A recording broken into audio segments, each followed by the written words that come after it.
Walang sino man sa atin, maging lahat ng presidente ng buong mundo, pati mga siyentipiko na makakaangkin nung pag-aangkin na sinasabi ng Biblia. Tumingin ka sa langit, masdan mo ang kalawakan, yay gawa ng kanyang mga kamay. Kaya mo? Ano sagot nyo? Yung hindi natin kaya, may nakagawa, yun ang Diyos. Meron tayong hindi magawa eh. Sabi nga ng mag-asawa gumawa ka kami ng anak eh. Totoo yun? Kung totoo gumawa, ba't hindi nyo nailapat dun sa gusto nyo? Ito namang anak ko kakiliit-liit. Hindi ko na ba yung katatangka? Oh. Kung ikaw may gawa, ba't di masunod yung gusto mo sa anak mo? Ba't naman ikaw kami mag-asawa ko parehong maputi?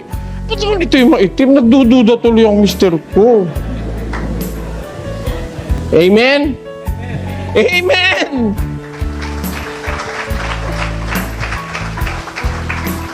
Ikaw ba may gawa? Hindi nga eh. Ang katunayan, meron gawa ng gawa, walang magawa. Amen? Kahit na sumayaw pa kay San Pascual, ha? Nako, 16 na taon na sasayaw-sayaw doon. Walang magawa. Umampun. Katunayan, hindi ikaw ang makakagawa. Bakit? Mayroong gustong gumawa, hindi makagawa. Kaya walang pinakamabuting pruweba ng pagiging mayroong Diyos, kundi yung kanyang ginawa. May patotoo ba sa Biblia?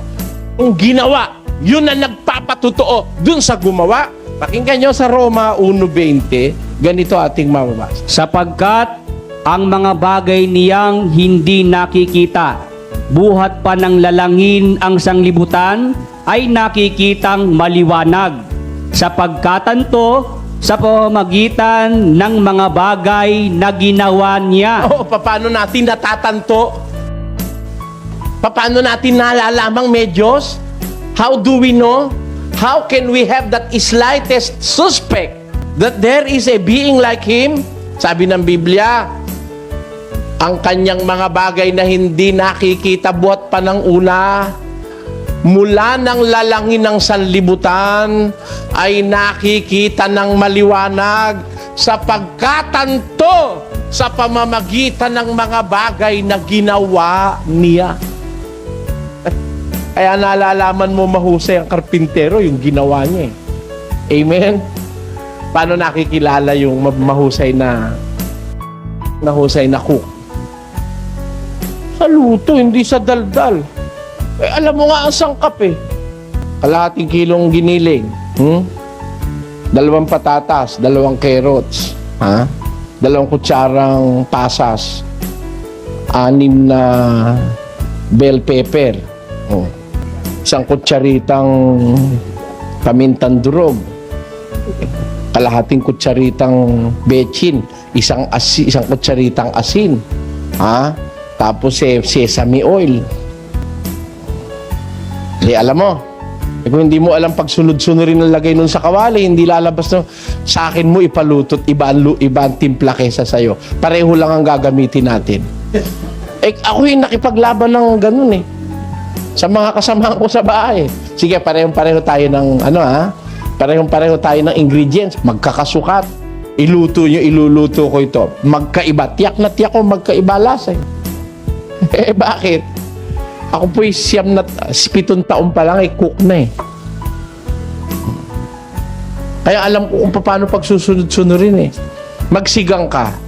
Inuna mo yung sampalok bago mo nilagay yung kangkong. Burong kangkong lasa ng sinigang mo. Matigas-tigas yan, hindi maintindihan yun. Dapat unahin mo muna yung kangkong bago mo lagyan sampalok. Hindi lalambot yung kangkong pag sinampalukan mo na. Kaya mayroong mga sequences yung paglalagay ng mga ingredients eh. Doon makikilala ang mahusay na kusinero o kusinera. Yung gawa, yun na nagpapakilala sa karpintero. Yung luto, yun na nagpapakilala sa kusinero. Tama po ba o hindi?